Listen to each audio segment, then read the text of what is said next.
All right, so my first question for you is, as an introduction Yeah. to the video, sort of who you are, just basic info, but also who were you before COVID-19? Okay. So my name is Karen Miller. I am a professor. I teach at LaGuardia Community College. And right before COVID-19, I was actually on a Fulbright living in the Philippines in Manila. And I was there for a couple of months. And I'm attempting to write a book about the Philippines and the U.S. colonial state in the Philippines and sort of Filipino resistance to U.S. colonial control, the kinds of things you might expect. And anyway, so I was there for a couple of months. I was there with Oscar, who's my son, and he's 12. And we were supposed to be there for 5 months, but COVID came. And so on March 10th, they closed his school. And his school, he was going to school at, I was a sort of visiting faculty at the University of the Philippines, and they have a K-12 school on campus. And so he was going to that school, and it's such a wonderful place. And we were just so lucky that he was included in that. But on March 10th, they canceled school because of COVID. And so suddenly I had no more childcare. And so I just am somebody who, I think that, different parents respond to that differently. I'm somebody who really would like some structure for my kids so that I can have some space to do some things. And so I immediately posted online and was like, I guess I'm homeschooling now. Like, what do I do? And there seems to be both synchronous and asynchronous options. And the synchronous options were the ones that were that worked best for him and worked best maybe for me, because I could put him in front of a screen and have another grown-up be interacting with him. Whereas the asynchronous options were all things where I had to sort of help him, even like they were really great, and I'm not knocking that, but it just required more of me. And part of the reason that I wanted childcare was so that I could be working on my own work while he was working on his work. So the synchronous options were kind of great. And the one that I found was based in the US, so the times were a little weird. So we were waking up at the crack of dawn, and as you know, because you lived in Japan, so he would take classes at like 6 and 7 a.m. and then, 6 and 9 p.m. And it was just a week, because by March 14th, so March 10th was a Tuesday, and by March 14th, we learned that we needed to go back to the States. And we actually, we flew back on March 15th. And when I arrived home, it was announced that school in New York City was also canceled. So I had already been thinking about this for about a week, and I'm somebody, the synchronous online classes were between like $10 and $20, or usually 45 minutes or an hour. And like, it just felt really unaffordable as a way of moving forward. New York was sort of going to do a week-long break to figure out how to go online. And so I was just like, oh my God, this is crazy. I don't want to be paying a ton of money for these kinds of classes. And everyone I know is a professor or an artist. And I have this model which really works, which is you have a grown-up and some slides and you engage kids about whatever. And so I contacted friends of mine and my partner. And so the first person I talked into doing it is a friend who's a poet, and he did a class on poetry and puzzles. And my partner has a pretty robust Twitter following. She has like, I guess 11,000 Twitter followers. And so I posted on Facebook to my like 800 or 1,200 Facebook friends, and she posted on Twitter, and literally in 45 minutes, the 7 slots we opened up were full. And then this is, cause like, this was just like the moment where everybody was like, what the heck am I gonna do with my kid? And then I have another friend who's a poet in Detroit, Kristen Palm. anyways, I don't know if you know her, but so the first one is Chris Schmidt and Kristen Palm. She agreed to do a poetry class, and then my partner loves cats, and so she started Cat Chat. So the first class, we were just Cat looking at it Chat. the other day. Cat Cat Chat Chat is is a amazing. hilarious thing. So what is Cat Chat? So there's always a question of the day. There are about 10 to 15 kids come. There are like about 8 to 10 regulars who come constantly, and then she always will have like 1 or 2 new kids now. And there's a question of the day about a cat, and you go on with your cat, and then you talk about cats. I think that's hilarious. and and that's like really popular. That's it turns out that like about 5 years to 10-year-olds. Oscar was doing it. Our son is 12, and he was doing it for a while, and then he got a little tired of it. Um, anyway, and then I made a form that people could fill out if they wanted to teach a class, and I put it up on Facebook. And in 24 hours, I had 22 new classes. Um, People were just like really enthusiastic. Everybody, I think, was really like freaking out, which is super understandable, as was I. And I really wanted to like, one of the things that I really care about is collectivizing childcare and doing that through public institutions that are free. Um, and so, and I think that that's an impulse that a lot of the people who I care about um, share. And so we had like literally in the first day we had 22 new classes, and tons of people that we didn't even know. Like Oh, wait, people let were me sharing ask. it on. I have to ask you a Yeah. couple of questions, like to just get the Okay. clearer picture of this. So these are. So how did you organize this? Because you can put up Um, a call on Twitter, and then you get this massive response from social you media know, outlets, et cetera. And then how does this get organized and coordinated? Because there's yeah, time slots, there's people, there's the technology right. piece of it, there's So all that. so when I started it, so I know this will not come as a shock, but I've done so one of the things that happened, one of the things that preceded this, which maybe is part of the reason I got so enthusiastic about this, is because when Oscar was in 3rd grade, we have this really wonderful aftercare system at the school the public school that he attended, and it was sort of facing a little bit of a crisis, and there was some discussion about hiring, rather than having parapros and teachers run the after school, they wanted to hire a private company to run the after school. Hmm. And private companies that run after schools tend to pay workers $10 to $15 an hour, whereas when parapros and teachers work in after school situations, they're paid their own daily, like hourly rate. And Yeah. so for me, this was a labor issue, and I got really pissed about it. And I ended up organizing parents to keep aftercare at the school, at the public school. And it was a pretty fun fight, and we did end up winning. And part of that was that I agreed to start running the aftercare. So we had these programs that would come in and do classes, and those classes were largely paid for, although we did have some sliding scale and some scholarships for those classes, and they helped to fund the aftercare so that we could make the aftercare affordable for all of the kids at the school, Wow. which was again sliding scale. And so like I like organizing things, and that was something where I would use like Google Sheets, and we didn't use Eventbrite for that, but I use Eventbrite. I'm one of the administrators for a master's program at the Graduate Center. And so anyways, I was sort of familiar with some of these free tools. Right. And then I also drew on people I knew who are like me and were interested in sort of providing this kind of structure for their kids. The first one was a friend, Andrea, who had worked with me on the aftercare program at the elementary school my son went to, and Okay. then faculty friends of mine. So right away, it was not just me and Emily. And so I would teach people how to upload events onto Eventbrite.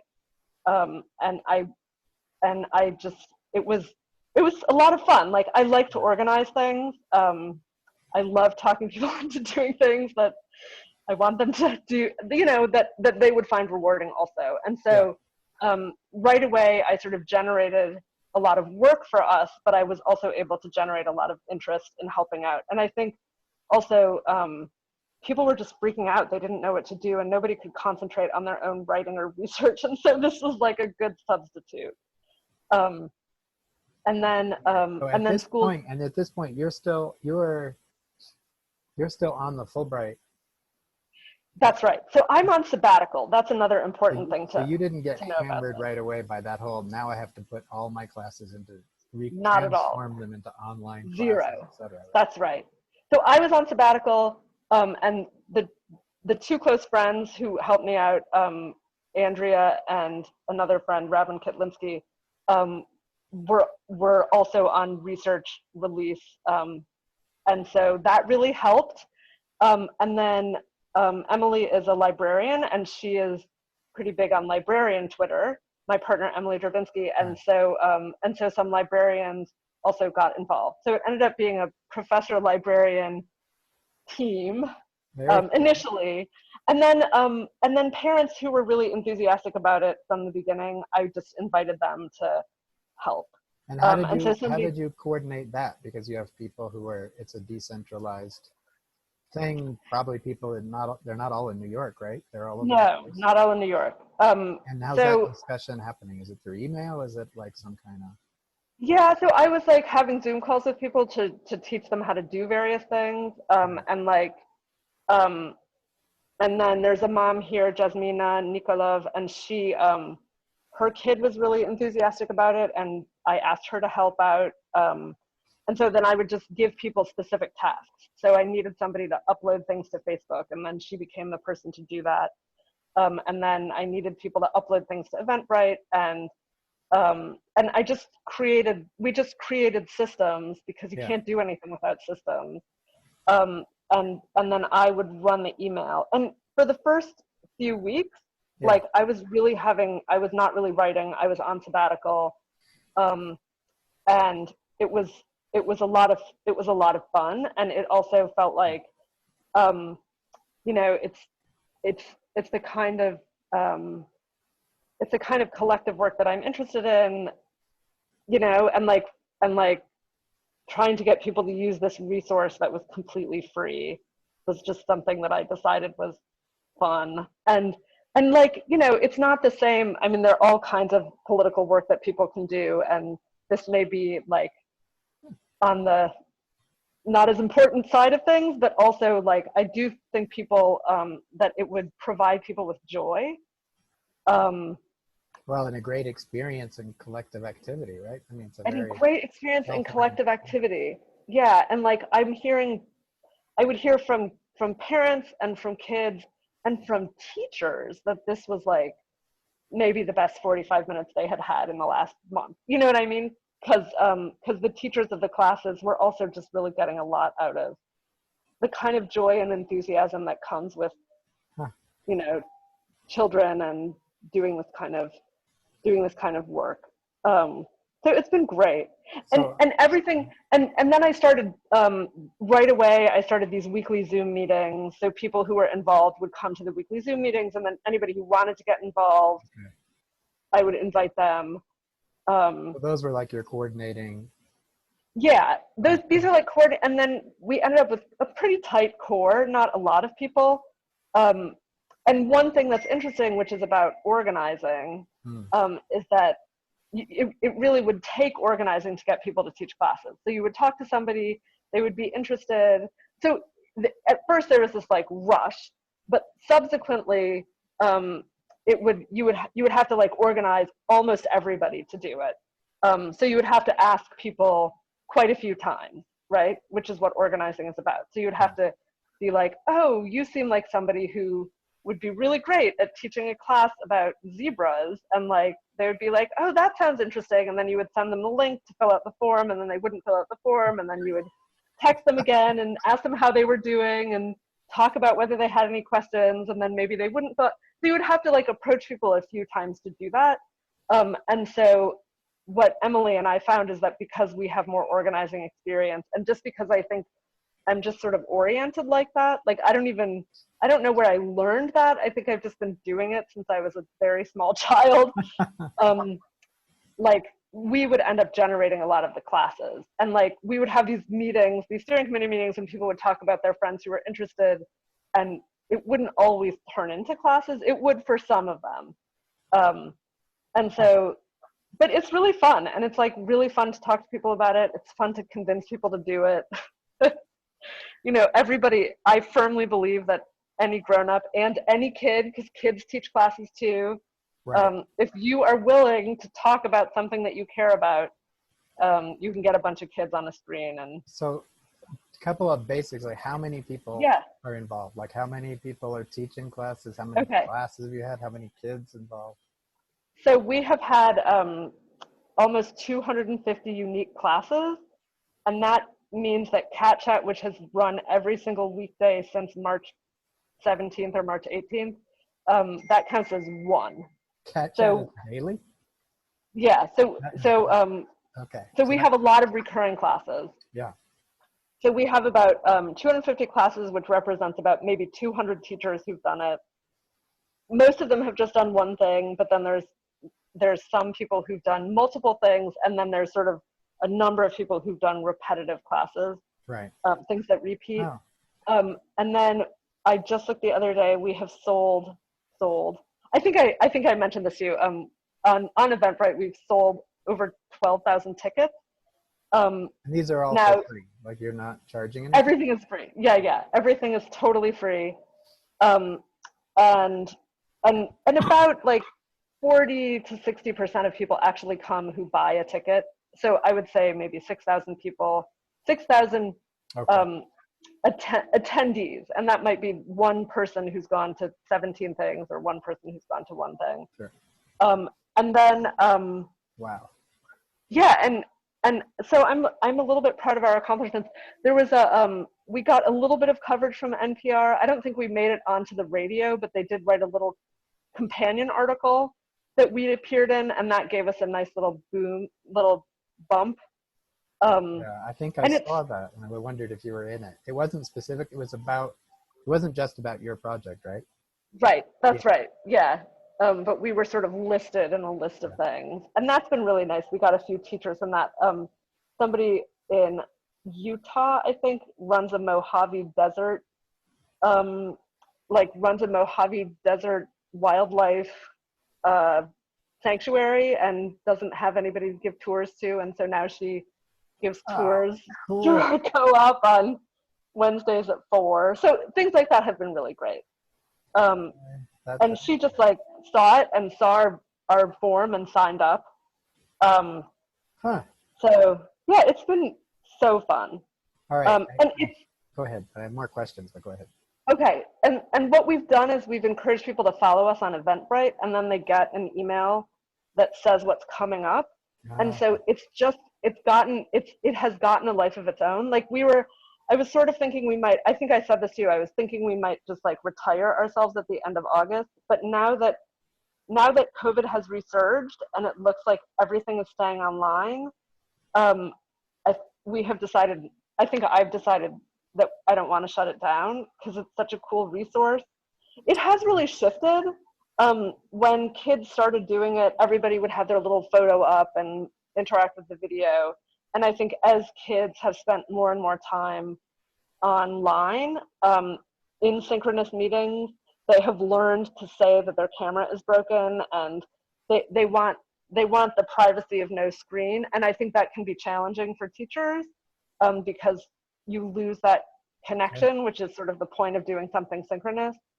Um, so I think that we have sort of like two different kinds of classes. We have Hangouts, where we do expect kids mostly to turn their screens on. Like I run something called Joke Exchange.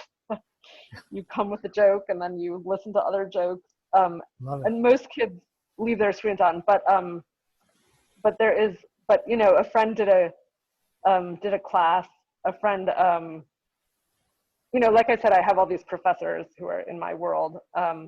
So a friend did a class on the Panama Canal because she's written, I think, one of the best books on the Panama Canal. She's a labor historian, Wow. Julie Green, and it was amazing. But like, of the 30 people who came, many of them turned off their screens. A couple of things I wanted to ask you are, one is, was this, so I'm not, it sounds like this didn't necessarily come out of a lot of homeschooling comes out of a critique of existing schools, right? And it's an idea of like, we need an alternative because the existing schools are not working for us for whatever reasons, often for ideological Right. reasons or whatever. Yeah.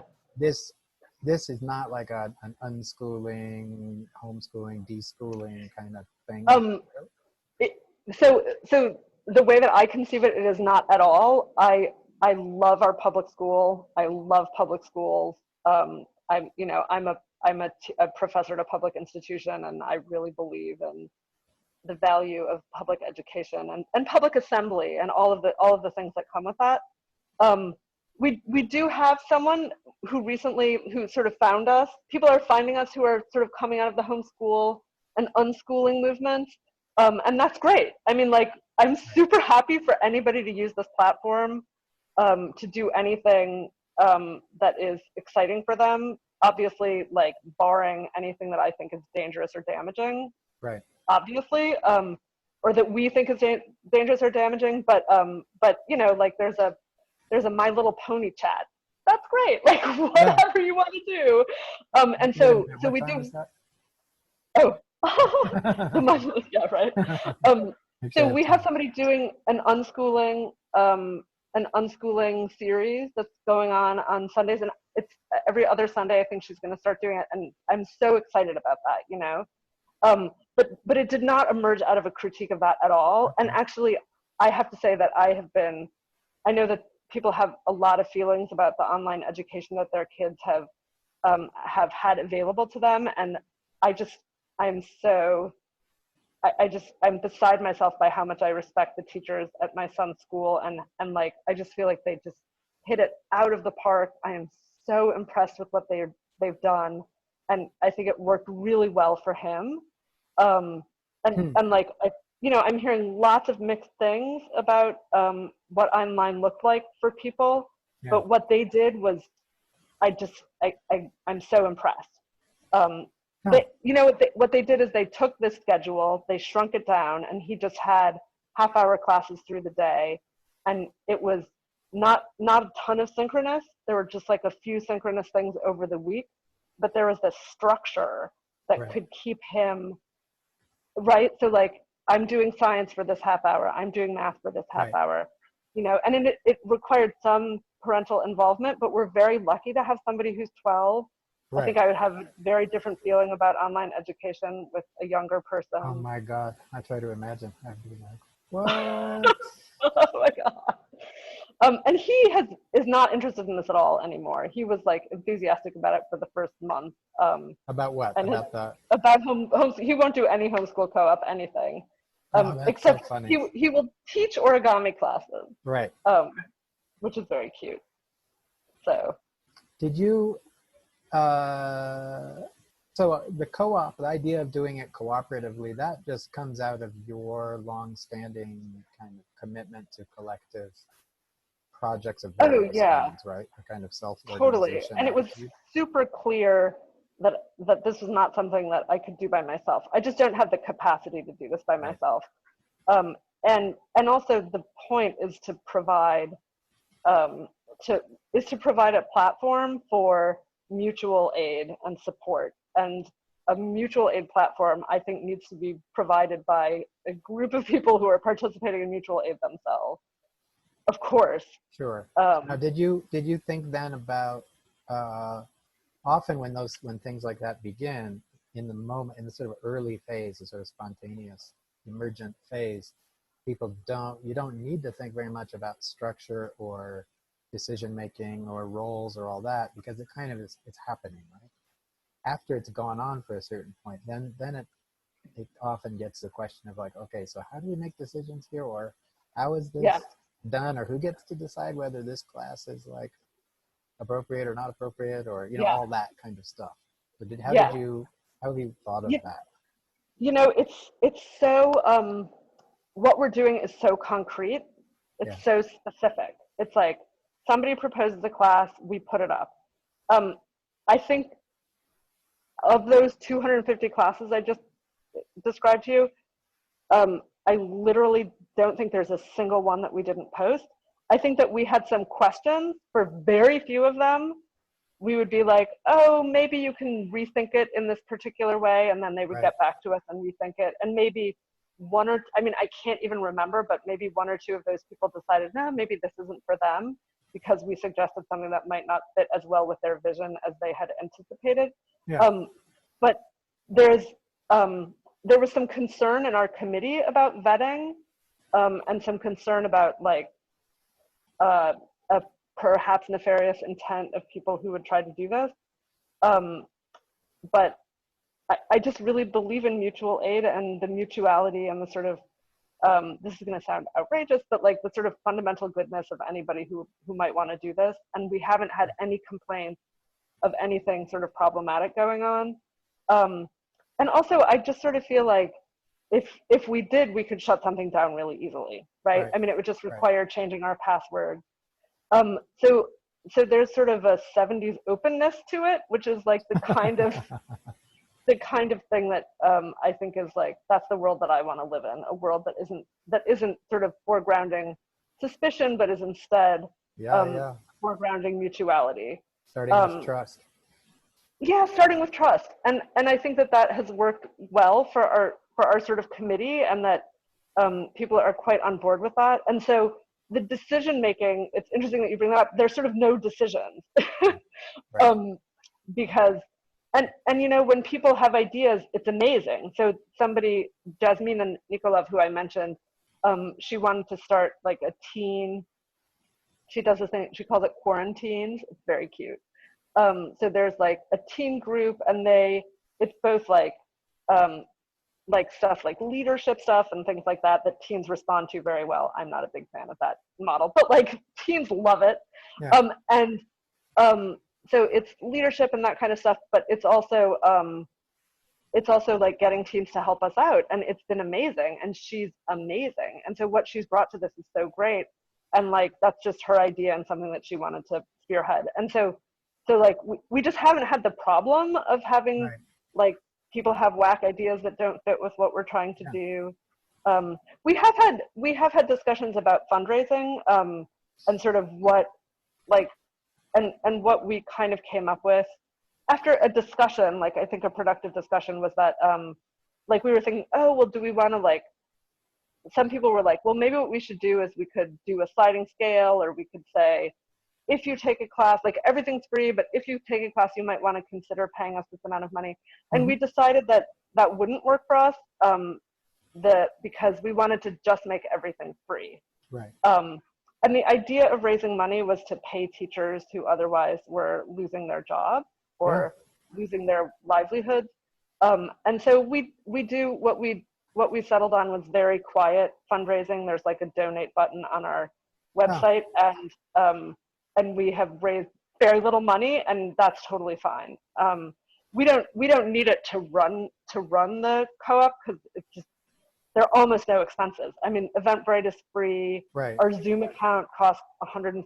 Our website, you know, like we just, and we ourselves are sort of doing that.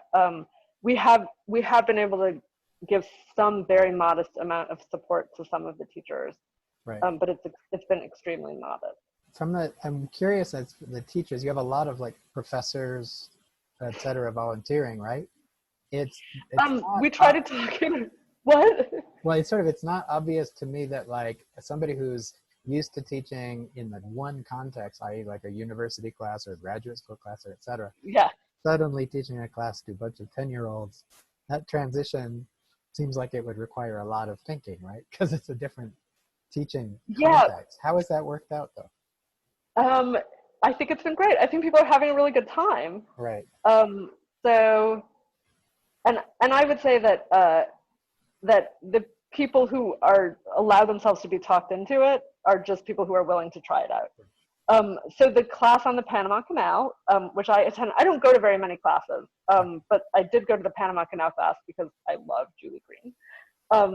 It was so great. It was just like she talked about the Panama Canal, which is just so inherently interesting and can be interesting, I think, for 6-year-olds and 80-year-olds, right? And Sure, 50-year-olds. of course. Yeah. Because like I didn't know how the water worked in the locks, and I didn't know that Panama expanded the canal significantly after it became Panamanian. Like it was just amazing.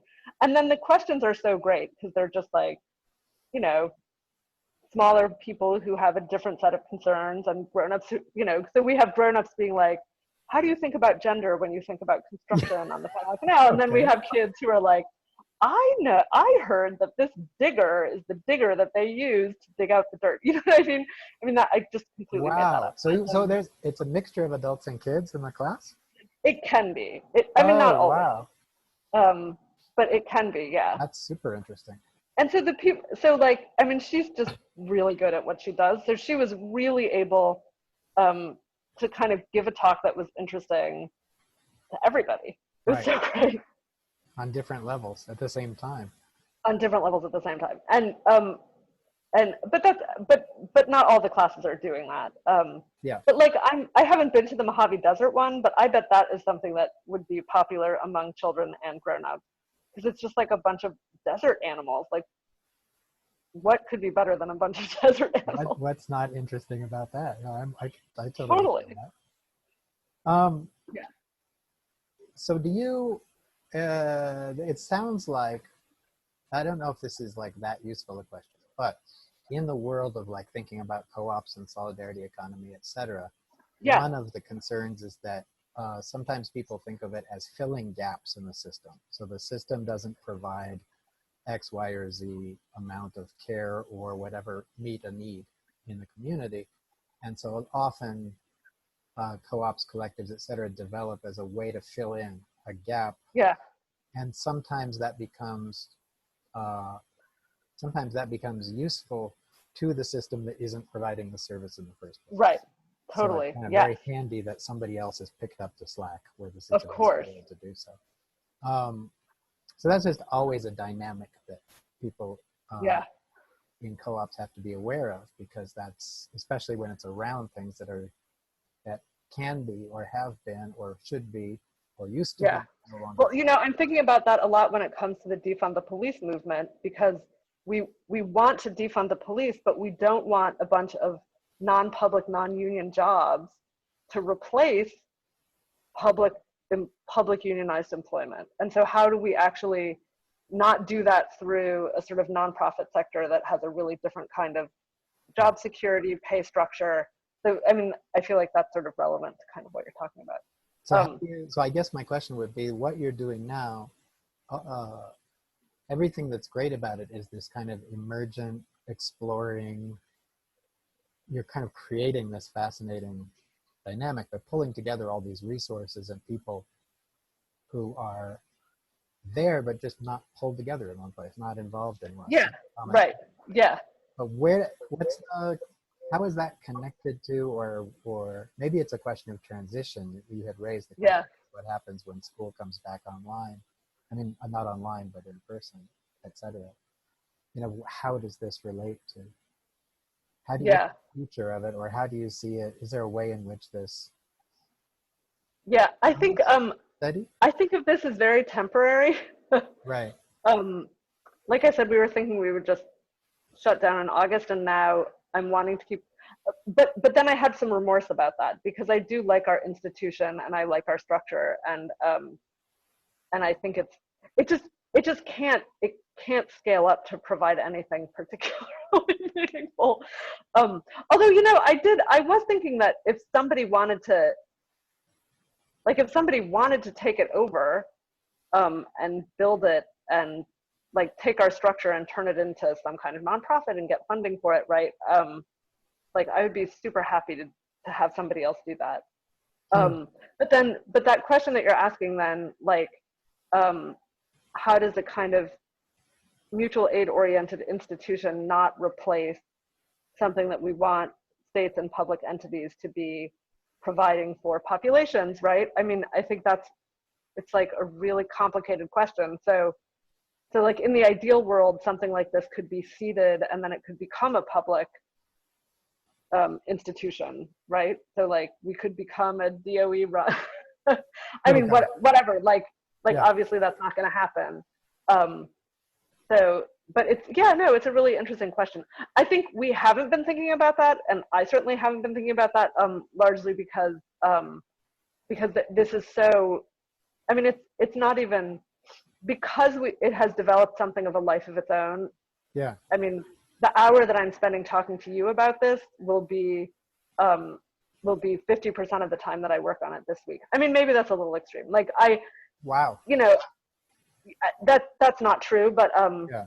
but like I often, I'll spend a half an hour working on it in the evening. And me working on it produces work for other people. It's not that only a half an hour is happening. No, I think Um, that's very much a testament to your organizing skills, because the biggest danger in something like this would be for the person to try to do everything and then just get swamped and yeah, overwhelmed, right? That's it was just so clearly not going to be sustainable if I was doing everything. Um, one more crazy thought. yeah, uh-huh, This actually just comes from years ago, a conversation with a carpenter in Madison yeah, who was often frustrated because he would go to his council meetings for the union and he would propose these things that the union was just never going to pick up. But one of yeah, them was like, it's a carpenters union. He's like, why don't we start a uh, housing co-op where we build housing yeah, um, for homeless people great, and low income, and the union does it? Why doesn't the union just go into the yeah, business of creating this type of housing through some yeah, sort of cooperative? So I wonder if, imagining yeah, uh, teachers unions would have, yeah, if there would be a way in which teachers unions could embrace this kind of activity as something that doesn't have to be um, run through the Board of Education, but could be run yeah, through like as an activity that the union provides yeah, or coordinates or yeah. supports in some way. Yeah, yeah. I mean, as long as things are well compensated, right? I mean, I do think that is one thing that I've thought about, which is one of the contradictions that I think is unresolvable, which is that we are providing this free service Yeah, in a space where artists and creators like need to actually make money. Do you know what I mean? And so like we shouldn't be competing with people who are trying to do this for a profit, but then there are all these people, like not a profit, but for their sustenance, but then there are all these other people who I think don't have the resources to be able to avail themselves of those kinds of things. And so I think that is a contradiction that is proximate to the one that you're talking about, right? yeah, Because of course, in the ideal world, and the reason that I even was thinking about fundraising in the first place, um, we could be supporting people and compensating them for their labor, um, right? Rather than asking people to volunteer who are so gifted. And like professors don't need to be compensated for their labor if they already have full-time jobs. But there are plenty of professors out there who don't have full-time jobs who the would need to be majority. compensated for their, so Yeah, so I am aware of that contradiction, and I think it's I don't think it's I don't for me that contradiction doesn't mean that this project is not valuable. Like I think this right. project remains valuable, but it is a contradiction that is about living in this world full of contradictions that we live in. So Yeah, and I could see somebody saying that actually maybe it's not a good idea to be doing this because that contradiction really is not great, and mm, the sort of mutual aid aspect of it um, isn't good enough to counteract the ways that it might undermine other people's paid work. So I don't know. Anyway, so that is something that's I an think interesting. about. Have you had? Yeah, I have one more question about just context. yeah. Has the connection to the Philippines played a part in homeschool? Um, In oh, other words, you not have contacts there. You have like, yeah, and not just there. I know you've got contacts in other yeah. places. But is there a kind of Um, global aspect to this? you know, I do have contacts there, and some people have come to some of the events. But as you know, the time it's so Yes. I can't remember. I think Japan is 1 hour earlier than Manila, Okay. or that or would Tokyo. make sense. It's about, yeah. Yeah, so the Philippines right now is exactly 12 hours. Okay. So 7 a.m. there is 7 p.m. here. So, and Japan is No, 11 Japan's hours, is that right? different. What? Okay, hang on a second. Oh yeah, so 2 more hours plus two. Yeah, that's about right. There's 1 hour difference. Yeah, yeah, right. There's like 1 hour, but it's on the opposite end of the day. Right. So, and that's, so when we're on standard time, it's 13 hours, and when we're on daylight savings time, it's 12 hours. Yeah. And so it has been hard to, like, I have reached out to some people I know in the Philippines and Yeah. suggested that they get involved. But like I said, it takes a few times to encourage somebody, to support Sure. somebody to actually make the leap and do it. And the timing is tough. We Of do course. have somebody in the Singapore. The mom is a librarian who is like part of Emily's network, and her daughter is a committed cat chatter. Oh. So Singapore is the same time as the Philippines. So at 8:30 p.m., Harriet goes on cat chat, and then she goes to sleep. I just think that is great. You know, It's the really obvious great. other answer here is just that it doesn't all have to be one. It could Yeah. just be Oh yeah. multiple iterations of this, right? Oh You yeah. know, have other people approached you about that? So like, hey, we want to You copy know, this thing. people have, and my response has always been, we have the infrastructure, so why don't you join? Right. Um, like the NPR interviewer was very interested in me talking about ways that other people could kind of, this was a model for other people to build on. But why, right? Like, Yeah. we have an infrastructure going, and it's not, it's one of those things where it takes more organizing than it looks like it might. There's a lot of back end work that isn't so obvious. So like, Right. as you know about mutual aid and anything that's organizing based, it requires so much convincing and conversations that not a lot of people talk about very often. So Yeah. I was encouraging her to imagine that this works because we've been able to draw enough people in to make it work. Yeah. And why repeat that? Because this is like, I mean, we could just have classes 24 hours a day. Like, who cares? Right. Oh, yeah, Um, that's interesting. So it's like infinitely expandable. oh, totally. And Eventbrite is amazing because if you're offering a free, if it's free, they just let you have unlimited numbers of classes. Right. Um, so like, whatever, we could do lots and lots and lots of things. That's incredible. So is there anything else, any other interesting aspect of this that we didn't talk about that you want to add in? I mean, just the only thing I have to add is that if we are so excited to have anybody teach a class. So if people are in your networks, people who are listening to this, if anybody's actually listening to this, are interested in Have faith. Have teaching. faith. What? Have faith. There'll be at least Have four faith. people. Well, all four of you should teach a class, and I'm sure that in the written thing you will include our link to our form for people to fill out. And the But website just is like easy. It's just homeschool co-op 2020. homeschoolcoop2020.com, Yeah. and the form is on the website. And anybody who has any idea should try it out. And like I said, because we've built this infrastructure and we have enough subscribers, the classes are kind of filling up. For the first month or two, I just spent a ton of time trying to advertise, and it would really stress me out when only 3 or 4 people signed up and nobody came. Yeah. Like, I would just constantly stress out about it. But my partner put up something. She has 2 friends who are active in the JetBlue Pilots Union, and they Okay. came on and they did something about, they were pilot. It was like how to be a pilot. And like 25 kids signed up, and neither of us posted it on our social media. And so anything you want to do, we are super happy to have you do it.